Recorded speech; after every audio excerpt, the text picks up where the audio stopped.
Welcome to 360 Tamil. இன்னைக்கு இந்த வீடியோல நம்ம எந்த படத்தோட எக்ஸ்பிளனேஷன் பத்தி பார்க்க போறோம்னா, தமிழ்ல 2017ல வெளியான நிபுணன் அப்படின்ற படத்தை பத்தி தான் பார்க்க போறோம். இது ஒரு சூப்பரான கிரைம் இன்வெஸ்டிகேஷன் த்ரில்லர் படம்னு சொல்லலாம். ஸ்டார்டிங்ல இருந்து எண்டிங் வரைக்கும் விறுவிறுப்பா கொண்டு போயிருப்பாங்க. அதாவது ஒரே பேட்டர்ன்ல அடுத்தடுத்து கொலைகள் நடக்கும். அந்த கொலைகள் எல்லாத்தையும் ஒரு க்ளூ இருக்கு. அடுத்து கொல்லப்படுறவங்க யாருன்ற க்ளூ இருக்கும். அது மூலியமா அடுத்து கொல்லப்படுறவங்க யாருன்றதை கண்டுபிடிச்சு நம்ம ஸ்டாப் பண்ணோம், அந்த கில்லர் யாருன்றதை கண்டுபிடிக்கணும் அப்படின்ற மாதிரி ஹீரோவும் டீமும் சேர்ந்த மாதிரி விசாரணை பண்ணிட்டு இருக்காங்க. குற்றவாளியை இவங்க பிடிச்சாங்களா இல்லையான்னு சொல்றது தான் மீதி கதையா இருக்கும். கண்டிப்பா இந்த படம் உங்க எல்லாருக்குமே பிடிக்கும் நம்புறேன். இந்த படத்தோட ஃபுல் எக்ஸ்பிளனேஷனுக்குள்ள போறதுக்கு முன்னாடி வீடியோக்கு ஒரு லைக் போடுங்க. அதே மாதிரி இந்த எக்ஸ்பிளனேஷன் உங்களுக்கு பிடிச்சிருந்ததுன்னா ஐப்னு ஒரு ஆப்ஷன் இருக்கும், அதுவும் பண்ணுங்க. அப்பதான் உங்களை மாதிரி பார்த்துட்டு இருக்க நிறைய பேர்கிட்ட இந்த வீடியோ கொண்டு போய் சேர்க்கப்படும். சரி, மேற்கொண்டு பேசி டைம் வேஸ்ட் பண்ணாம நம்ம நேரடியா எக்ஸ்பிளனேஷனுக்குள்ள போயிடலாம். படத்தோட ஸ்டார்டிங் சீனே ஒரு மர்ம நபரை காட்டுறாங்க. அந்த நபர் மாஸ்க் மாதிரிலாம் ரெடி பண்ணிட்டு இருக்காரு. எதுக்காக ரெடி பண்றாருன்னு தெரியல. அவரோட ஃபேஸ் எப்படி இருக்கும்ன்றதை நமக்கு தெளிவா காட்டல. இப்ப நியூஸ காட்டுறாங்க. நியூஸ்ல மூர்த்தின்ற ஒரு ஆக்டிவிஸ்ட பத்தி பேசிட்டு இருக்காங்க. இந்த ஆக்டிவிஸ்ட் இருக்காரு பாத்தீங்களா, ஒரு கம்பெனிக்கு எதிராக போராட்டம் எல்லாம் பண்ணிட்டு இருக்காரு. அதாவது இங்க கார் ஃபேக்டரி வரப்போது போல, அது வரக்கூடாது, வந்தா நிறைய பேர் பாதிக்கப்படுவாங்க, நான் அதை ஸ்டாப் பண்ணுவேன்ற மாதிரிலாம் பேட்டி தந்துட்டு இருக்காரு. இப்ப நம்ம ஹீரோவோட டீமை காட்டுறாங்க. இவரோட பேரு ஜோசப் அப்படின்றது, இவங்களோட பேரு வந்தனா அப்படின்றது. ஹீரோவோட 2 அசிஸ்டன்ட்ஸா இருப்பாங்க. நம்ம ஹீரோவோட பேரு ரஞ்சித் அப்படின்றது. ஆக்சுவலா இங்க ஒரு குற்றவாளியை தேடி தான் இவங்க வந்திருக்காங்க. இப்ப குற்றவாளியை பிடிக்கணும்ன்ற மாதிரி அந்த பில்டிங் குள்ள போயிட்டு இருக்காங்க. அப்பன்னு பார்த்து ஹீரோவோட சீனியர் கிட்ட இருந்து ஹீரோக்கு கால் வருது. நான் இப்போ ஒரு மிஷனுக்காக வந்திருக்கேன்ற மாதிரி ஹீரோ சொல்றாரு. சரி, எவ்வளவு நேரம் எடுத்துப்பேன்ற மாதிரி இவர் கிண்டலா கேக்குறாரு. 5 நிமிஷம் போதும், நானே கால் பண்றேன்ற மாதிரி சொல்றாரு. ஆக்சுவலா சீனியர் கிட்ட 5 நிமிஷத்துல புடிச்சிருவான்ற மாதிரி சொன்னார்ல, கரெக்டா 5 நிமிஷம் வரதுக்கு முன்னாடியே இவருமே அவனை புடிச்சிடுறாரு. அதுக்கப்புறமா அட்டன் பண்ணி பேச ஆரம்பிக்கிறாரு. இப்போ ஒரு போலீஸ் ஸ்டேஷனை நமக்கு காட்டுறாங்க. அங்க ஒரு பேக் இருக்கு. யாரோட பேக்ன்ற மாதிரிலாம் அங்க இருக்கவர் கேக்குறாரு. எல்லாருமே இல்லன்னு சொல்றாங்க. அப்ப யார் பேக்னு இவரே எடுத்து செக் பண்றாரு. உள்ள ஒரு பாக்ஸ் இருக்கு. ரஞ்சித்னு போட்ட மாதிரி தான் அந்த பாக்ஸ் இருக்கு. உள்ள பாம் இருக்க கூட வாய்ப்பு இருக்குன்றதுக்காக பாம் ஸ்குவாடை இந்த இடத்துக்கு வர வச்சிருக்காங்க. அவங்களுமே பாம்லாம் இல்லன்றதை கன்ஃபார்ம் பண்ணிடுறாங்க. அதுக்கப்புறம் ரஞ்சித் கிட்ட தந்துடுறாங்க. நம்ம ஹீரோவும் ஓபன் பண்ணி பாக்குறாரு. உள்ள பார்த்தா ஒரு பொம்மை தான் இருக்கு. அதாவது தூக்கு கயிறுல ஒரு பொம்மை தொங்குற மாதிரி இருக்கு. அந்த பொம்மை ட்ரெஸ்ல 4 நம்பர் எழுதி இருக்கு. இத பாக்குற ரஞ்சித்துக்கு ஒண்ணுமே புரியல. உங்களுக்கு ஏதாவது புரியுதான்ற மாதிரி அசிஸ்டன்ட்ட பார்த்து கேக்குறாரு. அவங்களுமே புரியலன்ற மாதிரி சொல்றாங்க. அடிக்கடி இந்த மாதிரி மிரட்டல் வரும்ல, அதனால பெருசா எடுத்துக்க மாட்டாங்க. இப்ப ரஞ்சித்துமே அவரோட வீட்டுக்கு வந்துடுறாரு. அவரை பொறுத்த வரைக்கும் ஒரு தம்பி இருக்காரு. பேரு சந்தீப் அப்படின்றது. சந்தீப் நல்ல வேலையில இருக்காரு. ஒரு பொண்ணை லவ் பண்ணிட்டு இருக்காரு. அந்த பொண்ணை எப்படா எனக்கு அறிமுகப்படுத்தி வைக்க போறேன்ற மாதிரி அண்ணன் கேக்குறாரு. அண்ணன் லவ்வுக்கு இவெல்லாம் இல்லன்னு, நீ வேற ஏதாவது சொல்லாத அப்படின்ற மாதிரி சந்தீப் சொல்றாரு. சந்தீப் ஒரு பொண்ணை லவ் பண்றாரு, ஆனா அண்ணன் கிட்ட மறைக்கிறாரு. இப்ப நம்ம ஹீரோ இருக்கார்ல, அவரோட பொண்ணை பாக்குறதுக்காக வராரு. பொண்ணு பெயிண்டிங்லாம் பண்ணிட்டு இருக்காங்க. ஒய்ஃபும் பெயிண்டிங்லாம் பண்ணிட்டு இருக்காங்க. இப்ப ஒய்ஃப் கிட்ட என்ன பெயிண்ட் பண்ற அப்படின்ற மாதிரி கேக்குறாரு. நீங்களே கண்டுபிடிச்சு சொல்லுங்கன்ற மாதிரி கேக்குறாங்க. இவருமே நல்லா அப்சர்வ் பண்றாரு. இத பார்க்கும்போது ஒரு கிரைம் சீன் மாதிரி இருக்கு. இங்க சிந்தி இருக்கிறது பிளட் அப்படின்ற மாதிரிலாம் எக்ஸ்பிளைன் பண்ணிட்டு இருக்காரு. உங்ககிட்ட போய் கேட்டேன் பாருங்க, லவ்வ தீமா வச்சு நான் பெயிண்டிங் வரைஞ்சா நீங்க அதை கிரைம் சீனா மாத்திட்டீங்க அப்படின்ற மாதிரி சொல்லிட்டாங்க. சரி, கோச்சிக்காத அப்படின்ற மாதிரி இவருமே கொஞ்சிட்டு இருக்காரு. இப்ப இவரை வச்சு ஒரு சாங் நமக்கு காட்டுறாங்க. இவர் பசங்க கூடயும் ஒய்ஃபு கூடயும் சந்தோஷமா இருக்கிறத காட்டுறாங்க. அதே மாதிரி சந்தீப்பா அவரோட கேர்ள் ஃபிரெண்ட் கூட போட்டோ எல்லாம் எடுத்துக்கிறாரு. உண்மையில கேர்ள் ஃபிரெண்ட் இருக்காங்கன்ற மாதிரி நமக்கு காமிச்சிடுறாங்க. ஸ்டார்டிங் மூர்த்தின்ற ஒரு ஆக்டிவிஸ்ட காமிச்சாங்கல்ல, அவர் விடிய காலையில வாக்கிங் மாதிரிலாம் போயிட்டு இருக்காரு. அவரை ஒரு கார் ஃபாலோ பண்ற மாதிரி காட்டுறாங்க. ஃபாலோ பண்ண கார்ல இருக்கவர் அவரை தூக்கிடுறாரு போல. இப்ப நைட்டு தூங்கிட்டு இருக்க வந்தனாவை காட்டுறாங்க. இந்த நேரத்துல யாரோ கால் பண்றாங்க. கால் பண்ணாம மூச்சு மட்டும் விட்டுட்டு இருக்கான், பேச மாட்டான். யாரா நீ அப்படின்ற மாதிரி கோவமா திட்டிட்டு காலை கட் பண்ணிடுறாங்க. இப்ப நம்ம ஹீரோ ஒரு இடத்துல வேலை பார்த்துட்டு இருக்காருல, இங்க ரொம்ப வருஷமா இருந்திருப்பாரு. இப்ப வேற ஒரு பொசிஷனுக்கு இவர் போக போறாரு போல. உடனே போக போறது இல்ல, இன்னும் 1 மாசம் கழிச்சு தான் போக போறாரு. அதுக்கு அட்வான்ஸா இவங்க கேக்கலாம் வெட்டிட்டு இருக்காங்க. உங்களை நாங்க மிஸ் பண்ணுவோன்ற மாதிரி 2 அசிஸ்டன்ட்ங்களும் சொல்றாங்க. இப்ப சீனியரும் ரஞ்சித்தை கூப்பிட்டு ஒரு விஷயத்த பேச ஆரம்பிக்கிறாரு. அதாவது ஒரு 5 பேர் நிறைய கிரைம்லாம் பண்ணிட்டு இருக்காங்க. அவங்களை ஏதாவது பண்ணணும், உங்ககிட்ட ஐடியா இருக்கான்னு கேக்குறாரு. என்கவுண்டர்ல போட்டு தள்ளிடலாம் ரஞ்சித் சொல்றாரு. ஏற்கனவே நிறைய பேரை என்கவுண்டர் பண்ணிருக்க, இது வேலைக்காவது, வேற ஏதாவது ஐடியா இருந்தா யோசிச்சு சொல்லுன்ற மாதிரி அவர் கேக்குறாரு. சரி சார், நான் யோசிக்கிறேன் அப்படின்ற மாதிரி இவருமே டீட்டெயிலாம் வாங்கிடுறாரு. மூர்த்தின்னு ஒருத்தரை காமிச்சாங்கல்ல, அவர் காணாம போயிருக்காரு. அந்த கேஸ் இவங்க கிட்ட தான் வருது. நம்ம ஹீரோ வரமாட்டாரு. ஹீரோவோட 2 அசிஸ்டன்ட்ங்க இந்த கேஸை விசாரிக்கிறாங்க. மூர்த்தி எங்க போனாருன்னு தெரியல. திடீர்னு மூர்த்தியோட பாடி கிடைச்சிருக்குன்ற மாதிரி தகவல் கிடைக்குது. இவங்களுமே அந்த இடத்துக்கு போலான்ற மாதிரி வந்துடுறாங்க. ஒரு ஃபேக்டரியில தான் அவரோட பாடி கிடைச்சிருக்கு. அதுவும் இல்லாம தூக்குல தொங்க விட்ட மாதிரி தான் அவர் தொங்கிட்டு இருக்காரு. இவங்களுக்கு ஒரு பொம்மை கிடைச்சது பாத்தீங்களா, அதே மாதிரி தான் அவர் தொங்கிட்டு இருக்காரு. பொம்மையில 4 நம்பர் எழுதி இருந்தது இல்ல, அதே மாதிரி இவர் உடம்புல வேற ஒரு 4 நம்பர் எழுதி இருக்கு. அதே மாதிரி 4 வாட்டி புல்லட்டால ஷூட் பண்ண மாதிரி இருக்கு. என்ன இப்படி கொண்டிருக்கான் அப்படின்ற மாதிரி யோசிக்கிறாங்க. இதை தாண்டி முகத்துல ஒரு மாஸ்கும் போட்டிருக்கு. அதாவது ஆடு மாஸ்க் மாதிரி போட்டிருக்கு. என்ன இப்படி நடந்திருக்குன்ற மாதிரி இவங்க ஆச்சரியமா பாக்குறாங்க. இந்த மூர்த்தி நடந்து போயிட்டு இருக்கும் போது அந்த மர்ம நபர் லிப்ட் தரன்ற மாதிரி சொல்லியிருப்பாரு. அப்படி சொல்லி கூட்டு போனவர் தான் கொலை பண்ணிருக்காரு. இப்ப டாக்டரை பார்த்து பேசுறதுக்காக இவங்க வந்துடுறாங்க. டாக்டர் எப்படி இந்த இறப்பு நடந்திருக்கோன்றத சொல்லிட்டாரு. அவன் ரொம்ப டார்ச்சர் பண்ணிருக்கான், அதுக்கப்புறம் தான் சாவடிச்சிருக்கான் அப்படின்றத சொல்லிட்டாரு. அதே மாதிரி கன்னால ஷூட் பண்ணனால இவர் சாவல, ஏற்கனவே இவர் செத்து போயிருக்காரு, அதுக்கப்புறம் தான் 4 புல்லட்டை வச்சு ஷூட் பண்ணிருக்கான், எதுக்காக இந்த மாதிரி ஷூட் பண்ணிருக்கான்றது தெரியல அப்படின்ற மாதிரி சொல்லிட்டாரு. நம்மளுக்கு ஏதோ க்ளூ மாதிரி தராம் போல அப்படின்ற மாதிரி இவங்களும் யோசிக்கிறாங்க. அது ஏன் 4 வாட்டி ஷூட் பண்ணோன்ற மாதிரி இவங்களுக்கு கேள்வி இருக்கு. சரி விசாரணை பண்ணலான்ற மாதிரி இவங்க யோசிக்கிறாங்க. அவரை பொறுத்த வரைக்கும் நிறைய பேருக்கு எதிராக போராட்டம் பண்ணிருக்காருல, அதுல யாராவது கூட இதை பண்ணிருக்க வாய்ப்பு இருக்குன்ற மாதிரி யோசிக்கிறாங்க. வந்தனாக்கு நைட்டு கால் வந்திருக்கும், யாருமே பேசியிருக்க மாட்டாங்க, அதை பத்திலாம் வந்தனாவும் சொல்லிட்டு இருக்காங்க. இதை தாண்டி அந்த பொம்மையில 4 நம்பர் கிடைச்சது, இப்போ ஒரு 4 நம்பர் கிடைச்சிருக்கு. இதை தாண்டி உங்களுக்கு மூர்த்தியோட பாடி கிடைக்கும் போது அவரை பொறுத்த வரைக்கும் டாக்டர் ட்ரெஸ்ல கிடைச்சிருப்பாரு. ஒருவேளை அடுத்து கொல்லப்படுறவங்க டாக்டரா இருப்பாங்களா, நம்ம அந்த ஆங்கிள் யோசிக்கணும்ன்ற மாதிரிலாம் டிஸ்கஸ் பண்றாங்க. இப்ப நம்ம ஹீரோ இருக்காரு பாத்தீங்களா, இங்க இருந்து கிளம்பி நடந்து வந்துட்டு இருக்காரு. அப்படி நடந்து வந்துட்டு இருக்கும் போது அந்த வழியா ஒரு கார் வந்துட்டு இருக்கு. இப்ப ஹீரோ விலகி போலான்னு நினைச்சா திடீர்னு பார்த்தா ஹீரோவோட காலை இவரால நகர்த்தவே முடியல. அதே இடத்துல ஃப்ரீஸ் ஆன மாதிரி கால் இருக்கு. சரி வண்டிக்காரனாவது விலகி போவான்னு பார்த்தா இவரை இடிக்கிற மாதிரி வந்துட்டு இருக்கான். என்ன இடிக்கிற மாதிரி வரான்ற மாதிரி இவர் பார்த்துட்டு இருக்காரு. நல்ல வேலையா கடைசி நேரத்துல காலை வேலைக்கு இவர் தப்பிச்சிடுறாரு. அவன் வேணும்ட்டே தான் இடிக்க வந்திருக்கான்றது இவருக்கு தெரியுது. நம்ம ஹீரோ கீழே விழுந்ததுல அடிபட்டு இருக்கோம். இப்ப வீட்டுக்கு காயத்தோட வராருல, ஒய்ஃப் என்னாச்சு ஏதாச்சுன்ற மாதிரி கேக்குறாங்க. அதெல்லாம் ஒண்ணும் இல்ல, சின்ன காயம் தான் அப்படின்ற மாதிரி இவருமே ஒய்ஃப் கிட்ட சமாளிச்சிட்டு இருக்காரு. ஆனா இவருக்கு சின்னதா ஏதாவது நடந்தா கூட ஒய்ஃப் ரொம்ப ஃபீல் பண்றாங்க.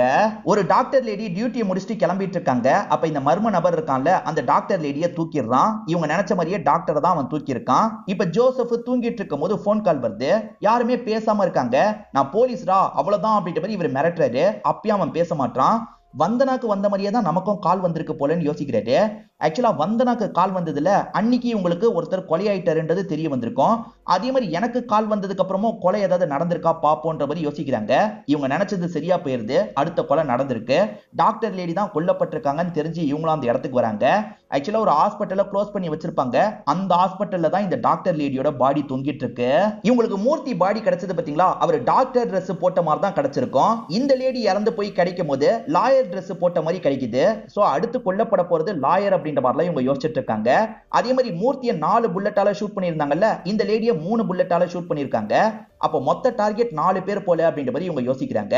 ஆக்சுவலா இந்த இடத்துக்கு வந்த போலீஸ் இருக்காருல்ல, நைட்டு நேரம் இங்க இருந்து ஒரு கார் போனதை ஒருத்தர் பார்த்திருக்காரு அப்படின்ற மாதிரி சொல்லிட்டாரு. அவர்கிட்ட பேசணும்ன்ற மாதிரி இவங்களுமே வர வச்சு பேச ஆரம்பிக்கிறாங்க. அந்த கார் எப்படி இருந்தது அப்படின்ற மாதிரி கேக்குறாங்க. எக்ஸாக்ட்டா என்ன கார்னு இவருக்கு சொல்ல தெரியல. ஒரு வழியா அவர் சொல்றது மூலியமா ஸ்கார்பியோ கார்ன்றதை கண்டுபிடிச்சிடுறாங்க. அந்த கார் தான் ஹீரோவை இடிக்கிற மாதிரியும் வந்திருக்கும். அது சரி 2 மணிக்கு காரை பார்த்தேன்னு சொல்ற, நீ அந்த டைம் என்ன பண்ணிட்டு இருந்த அப்படின்ற மாதிரி ஜோசப் கேக்குறாரு.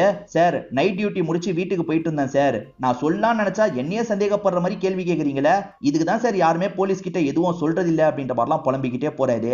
நம்ம டாக்டர் கிட்ட கேட்கவே இல்ல, எப்படி இது நடந்திருக்கோன்றத புரிஞ்சுக்க முடியுது அப்படின்ற மாதிரி ஹீரோவே சில விஷயங்களை சொல்லிட்டாரு. அதாவது மூர்த்தியை எப்படி முன்கூட்டியே டார்ச்சர் பண்ணாங்களோ அதே மாதிரி இந்த டாக்டர் லேடியை டார்ச்சர் பண்ணிருக்காங்க, அதுக்கப்புறம் தான் சாவடிச்சிருக்காங்க. அதே மாதிரி அவரை பொறுத்த வரைக்கும் ஆட்டு மாஸ்க போட்டு விட்டுருந்தாங்கல்ல, இந்த லேடியை பொறுத்த வரைக்கும் வேற ஒரு மாஸ்க் போட்டு விட்டுருப்பாங்க. அதாவது சிங்கம் இருக்கும் பாத்தீங்களா, அத மாஸ்க் மாதிரி போட்டு விட்டுருப்பாங்க. இதெல்லாம் யோசிச்சுட்டே வரும்போது ஹீரோவோட காலை அசைக்க முடியல. என்ன அடிக்கடி இந்த பிரச்சனை வருதுன்ற மாதிரி ஹீரோ யோசிக்கிறாரு. அடுத்தடுத்து 2 கொலை நடந்துருச்சுல, அதுவும் இல்லாம அந்த மூர்த்தியை பொறுத்த வரைக்கும் ஒரு கம்பெனிக்கு எதிராக போராட்டம் பண்ணிருப்பாரு. அந்த கம்பெனிக்காரங்க தான் இப்படி பண்ணிட்டாங்கன்ற மாதிரி நியூஸ்ல எல்லாம் சொல்லிட்டு இருக்காங்க. நியூஸ் வாய்க்கு வந்ததை பேச ஆரம்பிச்சிட்டாங்க. சீக்கிரமா குற்றவாளியை புடி அப்படின்ற மாதிரி ரஞ்சித் கிட்ட சொல்லிட்டு இருக்காங்க. ரஞ்சித்தும் டீமும் பிராக்டிஸ் எடுக்கிறதுக்காக ஒரு இடம் இருக்கும். அந்த இடத்துல பிராக்டிஸ் எடுத்த மாதிரி இந்த கேஸை பத்தி பேசிட்டு இருக்காங்க. இப்ப எதர்ச்சியா ராசியை பத்தி எல்லாம் பேசிக்க ஆரம்பிக்கிறாங்க. அப்ப ஹீரோக்கு ஒரு விஷயம் ஸ்ட்ரைக் ஆகுது. ஆக்சுவலா ராசியை இங்கிலீஷ்ல ஒரு மாதிரி சொல்லுவாங்க பாத்தீங்களா, ஒவ்வொரு ராசிக்கும் வந்து சிங்கம் தேளு அந்த மாதிரிலாம் வரும்ல, அந்தபடி தான் இவன் மாஸ்க மாற்றான் போலன்ற மாதிரி யோசிக்கிறாங்க. நான் தெளிவா சொல்றேனே, முதல்ல ஒரு பொம்மை வந்தது பாத்தீங்களா, அந்த பொம்மைக்கு ஒரு மாஸ்க் மாட்டப்பட்டிருக்கும். அந்த பொம்மைக்கு என்ன மாஸ்க் மாட்டப்பட்டிருந்ததோ அந்த ராசியை சேர்ந்தவரா தான் இந்த மூர்த்தி இருப்பாரு. மூர்த்திக்கு ஒரு மாஸ்க் போட்டிருந்தாங்க பாத்தீங்களா, அந்த ராசியை சேர்ந்தவங்களா தான் அந்த டாக்டர் லேடி இருப்பாங்க.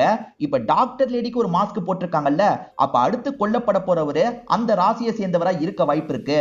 அப்படி இருக்க ஒரு லாயரை நம்ம தேடி கண்டுபிடிக்கணும்ன்ற மாதிரி யோசிக்கிறாரு.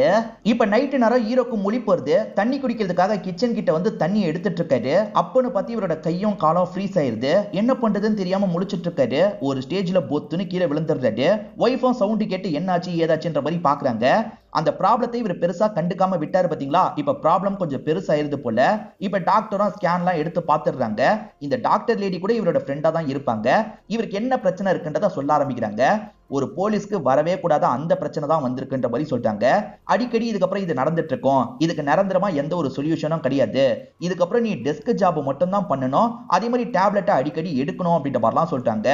இல்ல இப்ப நான் ஒரு முக்கியமான கேஸ் பண்ணிட்டு இருக்கேன், அதை முடிச்சுட்டு வேணா இதை பண்றேன்ற மாதிரி சொல்லிட்டாரு. அப்ப டேப்லெட்டை ரெகுலரா எடுன்ற மாதிரி சொல்லிட்டாங்க. இவர் போற வழியில அந்த மாதிரி ப்ராப்ளம் இருக்க ஒரு பெரியவரை பாக்குறாரு. நம்மளும் இந்த மாதிரி மாறிடுவோமான்ற மாதிரி ஃபீல் பண்றாரு. அதெல்லாம் நடக்காது வாங்கன்ற மாதிரி வைஃப் கூட்டு போறாங்க. இப்போ ஒரு லாயரை நமக்கு காட்டுறாங்க. இந்த லாயர் தான் கில்லரோட அடுத்த டார்கெட் போல, ஏன்னா கில்லர் ஃபாலோ பண்றதை நமக்கு காட்டுறாங்க. இப்போ அப்படியே கட் பண்ணி வீட்டுல இருக்க ஹீரோவை காட்டுறாங்க. இவர் வாக்கிங் போறதுக்காக ரெடி ஆயிட்டு இருக்காரு. இதை கவனிக்கிற வைஃப் இருக்காங்கல்ல, நானும் வரேன் ட்ரெஸ் மாத்திட்டு வரேன்ற மாதிரி ட்ரெஸ் மாத்துறதுக்காக உள்ள போறாங்க. ஆக்சுவலா ஹஸ்பண்ட தனியே விடக்கூடாதுன்றதுக்காக இப்படி பண்றாங்க. ஆனா இவர் இருக்கார்ல, நான் போயிட்டு வந்துடுறேன்ற மாதிரி எழுதி வச்சுட்டு இங்க இருந்து கிளம்பிடுறாரு. இவங்க வந்து பார்க்கும்போது ஹஸ்பண்ட் கிளம்பி போயிட்டது உங்களுக்கு தெரிய வருது. பிரச்சனை என்னன்னா ஹஸ்பண்ட் டேப்லெட் எடுக்காம போயிருப்பாரு, போட்டுக்கவும் மாட்டாரு. அதனால இவங்க திரும்ப திரும்ப ஹஸ்பண்டுக்கு கால் பண்றாங்க. ஆனா ஹஸ்பண்டுக்கு கால் போகவே மாட்டேங்குது. இவர் கார்ல வந்துட்டு இருக்கும் போது ஒரு சின்ன பையனை பாக்குறாரு. கிறிஸ்மஸ் தாத்தா கெட்டப்ல தான் இருக்கான். உன் பேர் என்னன்ற மாதிரி கேட்கிறாரு. அவனும் விஷ்ணுவர்தன் அப்படின்ற மாதிரி சொல்றான். ஹீரோவா சாதாரணமா சிரிச்சுட்டு அங்க இருந்து கிளம்ப ஆரம்பிக்கிறாரு. இப்ப அப்படியே கட் பண்ணி இவரோட அசிஸ்டன்ட்களை நமக்கு காட்டுறாங்க. அந்த ராசியை சேர்ந்த லாயரை ஃபில்டர் பண்ணும், அந்த லாயருக்கும் ஏற்கனவே இறந்து போன 2 பேருக்கும் சம்பந்தம் இருக்கிற மாதிரி கேஸை எடுக்கணும்ன்ற மாதிரிலாம் தேடிட்டு இருக்காங்க. அதாவது 3 பேருக்கும் ஏதாவது ஒரு சம்பந்தம் இருக்கணும்ல, அந்த மாதிரி சம்பந்தம் இருக்கிறது யாருன்ற மாதிரி தான் இவங்க தேடிட்டு இருக்காங்க. ஹீரோ கார்ல வந்துட்டு இருக்கும் போது ஒரு சர்ச்சை கிராஸ் பண்றாரு. அந்த சர்ச்சை பார்க்கும் போது இவருக்கு சில விஷயங்கள்லாம் ஸ்ட்ரைக் ஆகுது. கொஞ்ச நேரத்துக்கு முன்னாடி ஒரு பையன் கிட்ட பேரை கேட்டாரு. அந்த பையன் விஷ்ணுவர்தன் சொன்னான் பாத்தீங்களா, அந்த பேரை கேட்டோன்னே இவருக்கு ஒரு லாயரோட பேரு ஞாபகம் வருது. இப்ப இவருமே சர்ச் பண்ணி சில டீடைல்லாம் பாக்குறாரு. அந்த டீடைல்லாம் செக் பண்ணதுக்கு அப்புறம் இவர் சில விஷயங்களை கண்டுபிடிச்சிடுறாரு போல. இப்போ உடனே ஜோசப்க்கு கால் பண்றாரு. நம்ம டிபார்ட்மெண்ட்டுக்காக விஷ்ணுவர்தன் ஒரு லாயர் வேலை பார்த்தாரு, அவர் என்ன ராசின்றதை செக் பண்ணுங்க, என் கணிப்பு சரியா இருந்தா அவர் தான் அந்த ராசியை சேர்ந்தவரா இருப்பாருன்ற மாதிரி சொல்லிட்டாரு. ஆளுங்களும் செக் பண்ணி கன்ஃபார்ம் பண்ணிடுறாங்க. அப்ப அவர் தான் அடுத்த டார்கெட், அவர் எப்பனாலும் கொல்லப்படலாம், கேர்ஃபுல்லா இருக்கணும்ன்ற மாதிரிலாம் சொல்றாரு. இவரோட ஆளுங்க விஷ்ணுவர்தனை ரீச் பண்றதுக்கு ட்ரை பண்றாங்க. ஆளுங்க கிட்ட இருந்து தகவல் வரும்ன்ற மாதிரி ஹீரோ வெயிட் பண்ணிட்டு இருக்காரு. அப்பன்னு பார்த்து ஹீரோக்கு கால் வருது. சொல்லுங்கன்ற மாதிரி பேச ஆரம்பிக்கிறாரு. ஆனா எதிர இருக்கிறது கில்லர் தான் போல. கில்லர் எதுவுமே பேசாம அமைதியா இருக்கான். டே நாயே பேசுறா அப்படின்ற மாதிரி இவர் கோவமா பேசிட்டு இருக்காரு. ஆனா அவன் எதுவுமே சொல்லாம காலை கட் பண்ணிடுறான். இவர் இருக்கார்ல, எனக்கு கடைசியா வந்த காலை உடனே ட்ரேஸ் பண்ணுங்க அப்படின்ற மாதிரி சொல்லிட்டாரு. அவங்களுமே ட்ரேஸ் பண்ணிட்டு லொகேஷனை சொல்லிடுறாங்க. அதுக்கு பக்கத்துல தான் இவர் இருப்பாரு. உடனே அங்க போகணுன்ற மாதிரி கிளம்ப ஆரம்பிக்கிறாரு. ஆளுங்களுமே பின்னாடியே அந்த இடத்துக்கு வந்துட்டு இருக்காங்க. ஆனா இவர் முதல்ல அந்த இடத்துக்கு வந்துடுறாரு. இவர் வரும்போது தான் கில்லர் கிளம்பிட்டு இருக்கான். கில்லரை பிடிச்சிடலான்ற மாதிரி இவரும் கன் பாயிண்ட்ல லாக் பண்ணிட்டாரு.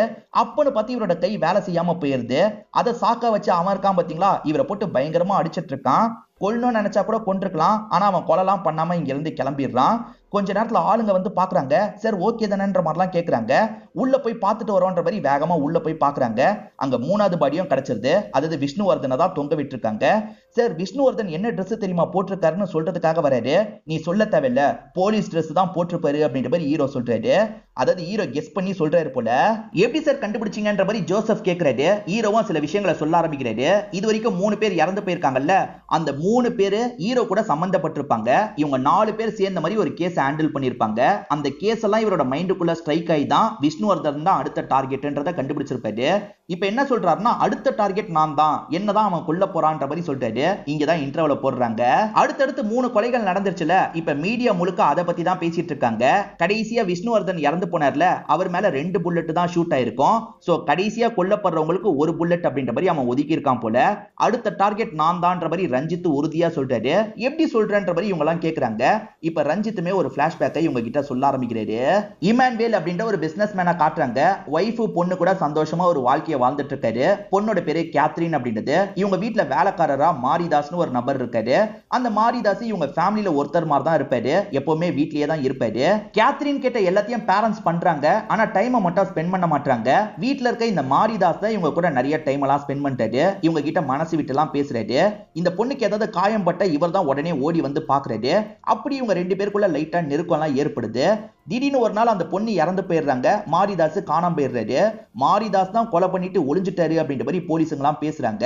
ஒரு போலீஸ் அந்த கேஸை சால்வ் பண்ணாம இழுத்துக்கிட்டே இருப்பாரு. அதனால ஹீரோ கிட்ட அந்த கேஸ் வந்திருக்கும். போலீஸுங்க இந்த கேஸை சரியா விசாரிக்கலன்ற மாதிரி மூர்த்தி போராட்டம் பண்ணிருப்பாரு. அதனால தான் ஹீரோ கிட்ட அந்த கேஸ் வந்திருக்கும். அதே மாதிரி டாக்டர் லேடி இருக்காங்கல்ல, அந்த பொண்ணுக்கு ரேப் நடந்திருக்குன்ற மாதிரி சொல்லியிருப்பாங்க.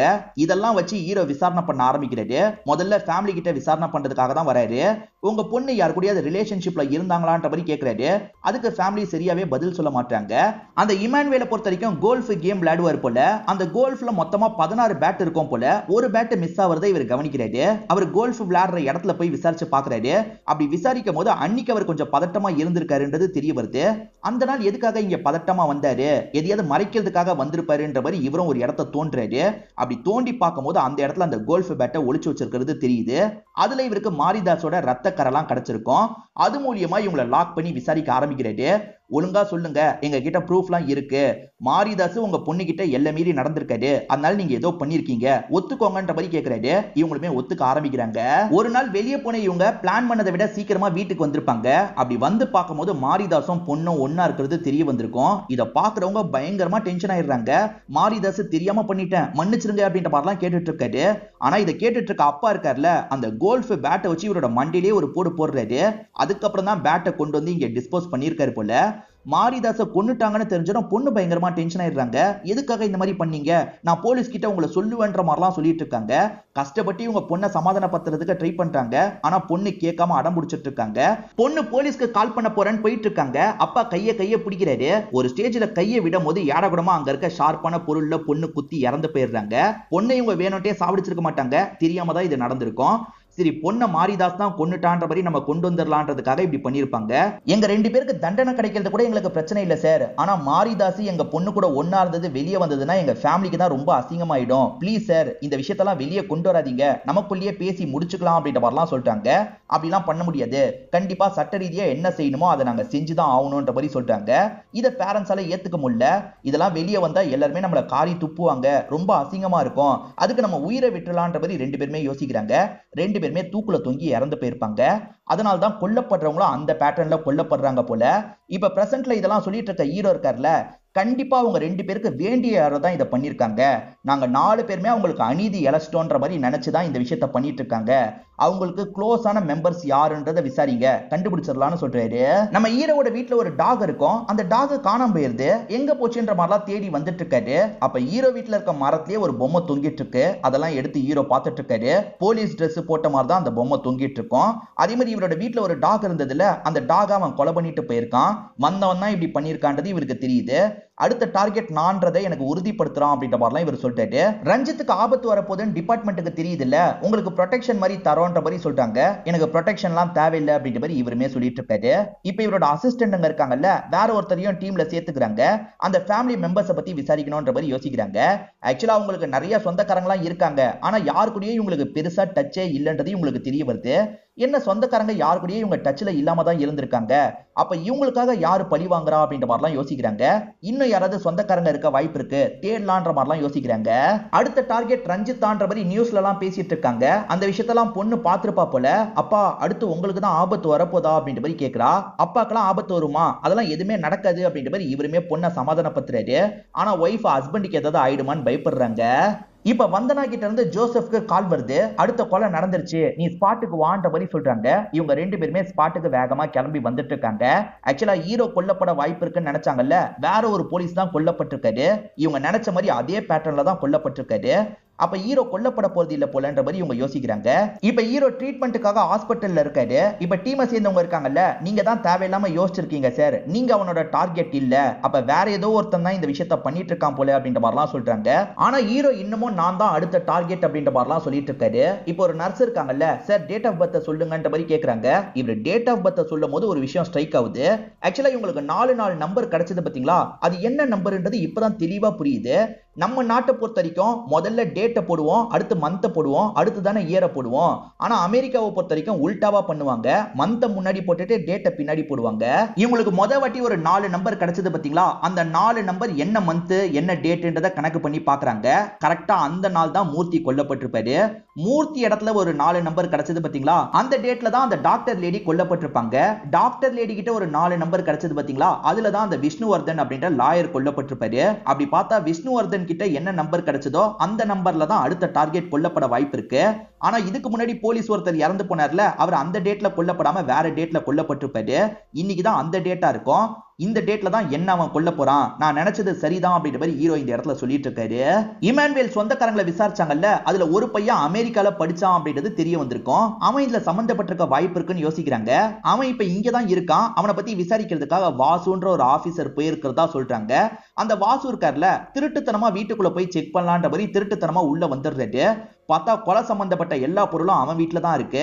இவர் ஷாக் ஆயிட்டு இருக்கும் போது அவன் பின்னாடி இருந்து அடிச்சிடறான். ஆக்சுவலா நாலாவதா ஒரு போலீஸ் இறந்து போனாரு பாத்தீங்களா, அந்த போலீஸுக்கும் ஒரு ரவுடிக்கும் பிரச்சனை இருக்கும். இந்த கொலை பேட்டர்ன்ல கொலை பண்ணிட்டா நம்ம மாட்டிக்க மாட்டோம்ன்ற மாதிரி அந்த ரவுடி தான் இந்த விஷயத்தை பண்ணிருப்பான். சோ கில்லர் பண்ணல, வேற ஒரு ரவுடி தான் பண்ணிருக்கான். அப்ப கில்லரோட அடுத்த டார்கெட் நான் தான்ற மாதிரி ஹீரோ உறுதியா சொல்லிட்டாரு. கில்லர் இடத்துலயும் ஹீரோவோட போட்டோ இருக்கிறத நமக்கு காட்டுறாங்க. இப்ப வாசுக்கு கால் பண்ணலான்னு பார்த்தா வாசு போன் எடுக்க மாட்டாரு. அவர் அங்க செத்துட்டார்ல, அதனால தான் போன் எடுக்காம இருக்காரு. இவங்க உடனே ஜோசப்க்கு கால் பண்ணி இந்த விஷயத்த சொல்றாங்க. கார்ல வந்துட்டு இருக்கும்போது ஜோசப் இருக்கார்ல, அந்த ஸ்கார்பியோ கார் ஹாஸ்பிட்டலை நோக்கி போறத பாக்குறாரு. நம்ம ஃபாலோ பண்ணலான்ற மாதிரி ஃபாலோ பண்ண ஆரம்பிக்கிறாரு.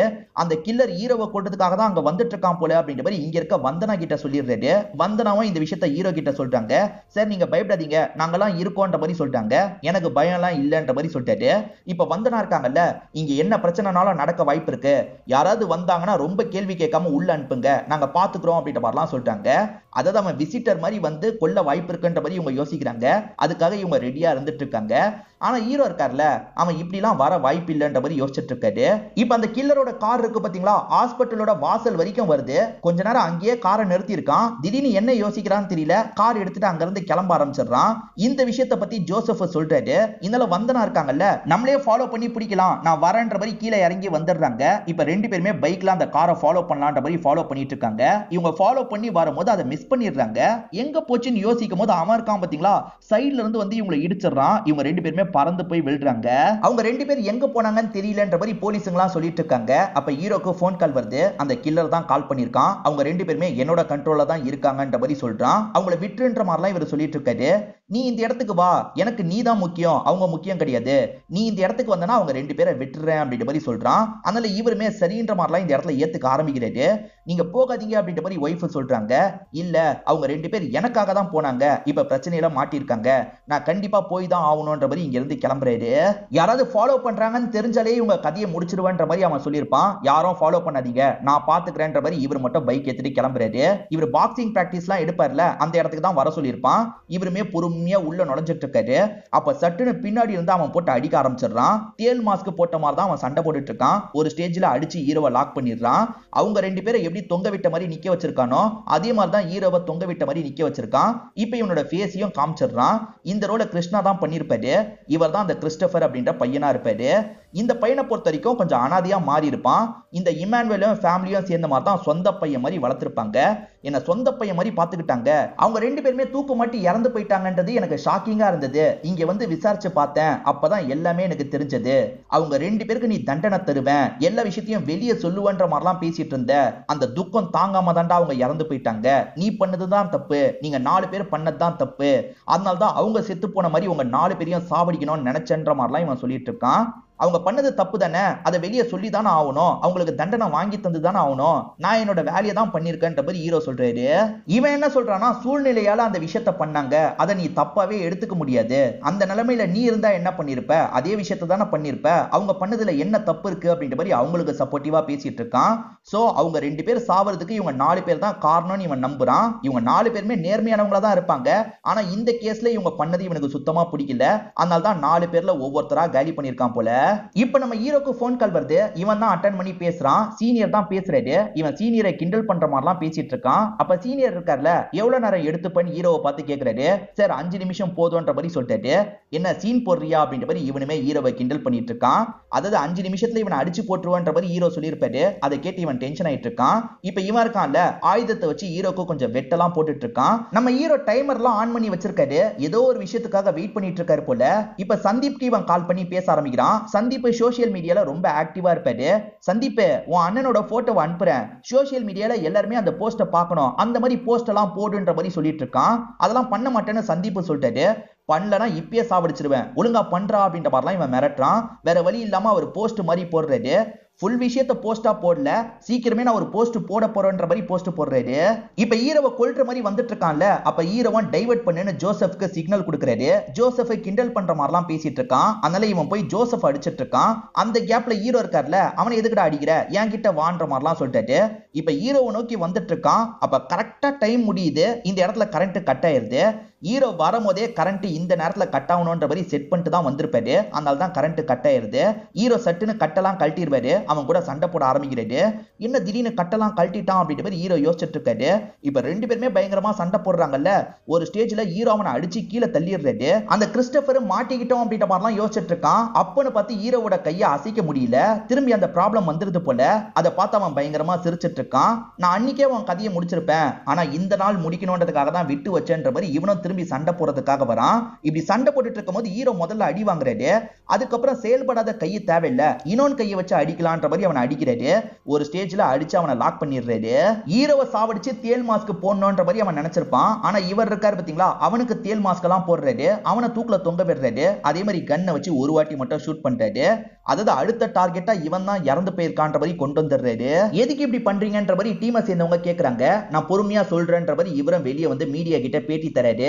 அந்த குற்றவாளியை பிடிக்கலாம்னு நினைச்சோம், ஆனா அதுக்குள்ள அடுத்த கொலையை அவன் பண்ணிட்டான். ஆனா இதுக்கப்புறம் எந்த ஒரு கொலையும் நாங்க நடக்க விட மாட்டோம், சீக்கிரமே அந்த குற்றவாளியை பிடிச்சிருவோன்ற மாதிரிலாம் இவர் பேசிட்டு இருக்காரு. குற்றவாளி மாட்டாத மாதிரிலாம் இவர் பேட்டி தந்துடுறாரு. இப்ப மீடியாக்களும் குற்றவாளி இன்னும் மாட்டல போலன்ற மாதிரிலாம் பேசிட்டு இருக்காங்க. இப்ப இவரோட அசிஸ்டன்ட்ங்க எதுக்காக இப்படி பண்ணீங்கன்ற மாதிரி கேக்குறாங்க. இவரும் அதுக்கான காரணத்தை சொல்லிட்டாரு. இவரோட சீனியர் ஒரு 5 பேரை சாவடிக்கணும்ன்ற மாதிரி சொல்லியிருப்பாரு. அந்த 5 பேர்னால நிறைய கிரைம்லாம் நடந்துட்டு இருக்கு. ஒரு சிண்டிகேட் மாதிரி செயல்பட்டு இருக்காங்க. லீகலா அவங்களுக்கு எதுவுமே பண்ண முடியல. அதே மாதிரி என்கவுண்டர்லயும் போட்டு தள்ள முடியாது. என்னடா வழின்னு பார்த்துட்டு இருந்தேன். அப்பதான் கிறிஸ்டோபர் பண்ணதை நம்ம எடுத்துக்கலாம்னு தோணுச்சு. இப்ப கிறிஸ்டோபர் கொலைகாரன் கிடையாது, அவனுமே ஒரு விக்டிம் தான். அடுத்து இந்த 5 பேர் சாக போறாங்கன்ற மாதிரி சொல்லிட்டாரு. 5 பேரை அந்த கில்லர் தான் கொலை பண்ணான்ற மாதிரி நம்ம கொண்டு வந்துடலான்றதுக்காக தான் இந்த ஐடியாவை தராரு. அப்படியே இந்த 5 பேரை கொலை பண்ணிட்டாலும் கில்லர் மாட்டாமையே போயிடுவானே, அதுக்கு என்ன பண்ணுவீங்கன்ற மாதிரி ஜோசப் கேட்கிறாரு. 5ஆவதா சாவறான்ல, அவன் தான் கில்லரு. கடைசியா இறந்து போனவன் கில்ட்னால இறந்து போயிட்டான்ற மாதிரி கொண்டு வந்துடலாம். எப்படியோ இந்த 5 பேரோட கதையை முடிக்கணும்னு சொல்லிட்டு இவங்களுமே ஏத்துக்கிறாங்க. இதோடயே இந்த படத்தோட கதையை முடிச்சிடுறாங்க. இந்த படத்துல வந்த ட்விஸ்ட் அண்ட் டர்ன்ஸ்லாம் கண்டிப்பா உங்களுக்கு பிடிச்சிருக்கும் நம்புறேன். இந்த வீடியோ உங்களுக்கு பிடிச்சிருந்ததுன்னா லைக் பண்ணுங்க, கமெண்ட் பண்ணுங்க, மறக்காம 360 தமிழ் சேனலை சப்ஸ்கிரைப் பண்ணுங்க. தொடர்ச்சியா இந்த மாதிரி வீடியோக்கள் வந்துகிட்டே தான் இருக்கும்.